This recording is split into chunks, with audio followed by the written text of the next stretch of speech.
Hello বন্ধুরা, চলে এলাম পটলের একটা নিরামিষ রেসিপি নিয়ে। নুন হলুদ দিয়ে পটলটাকে সাঁতলে নিলাম। এবার মিক্সির বাটির মধ্যে কাঁচা লঙ্কা, আদা, টমেটো পেস্ট করে নিলাম, সঙ্গে দিয়ে দিলাম জিরে, ধনে।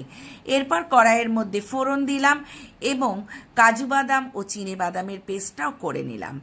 প্রথম ধাপের মশলাগুলোকে দিয়ে সুন্দর করে সাঁতলে তারপরে কাজু বাদাম এবং চিনে বাদামের পেস্টটাও আমি কিন্তু দিয়ে দিলাম। ভালো করে নেড়ে নেড়ে নিয়ে জল ঝরানো টক দই দিয়ে দিলাম 3 চামচ মতন। তোমরা পরিমাণ মতন কিন্তু মশলাগুলো ব্যবহার করবে।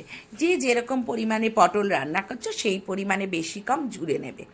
এর সাথে দিলাম নুন, হলুদ, কাশ্মীরি লঙ্কা। আমি কিন্তু কালারের জন্যই কাশ্মীরি লঙ্কাটা ব্যবহার করেছি। এটা ইচ্ছে হলে তোমরা স্কিপ করতে পারো, তাহলে রান্নাটা একটু সাদা সাদা হবে। এবং গ্যাসের আগুনটাকে কমিয়ে নেবে, তা না হলে বাদাম এবং টক দইয়ের যে কোনো রান্না হাই ফ্লেমে করলে একটু মশলাগুলো ধরে যাওয়ার সম্ভাবনা থাকে। যেই তেল ছেড়ে এলো মশলা থেকে আমি দিয়ে দিলাম পটলটাকেও ভালো করে সাঁতলে নিয়ে দিয়ে দিলাম গরম জল। যে কোনো রান্নায় গরম জল দিলে রান্নার টেস্টটা বাড়ে। এবার গরম জল দিয়ে একটু ঢাকা দিয়ে যেই হয়ে এসছে অমনি আমি কিন্তু দিয়ে দিলাম চিনি স্বাদ মতন, 2টো গোটা কাঁচা লঙ্কা দিলাম আর দিয়ে দিলাম গরম মশলা। আমার রান্নাটা কিন্তু কমপ্লিট। তোমরা এবার দেখতে পাচ্ছ।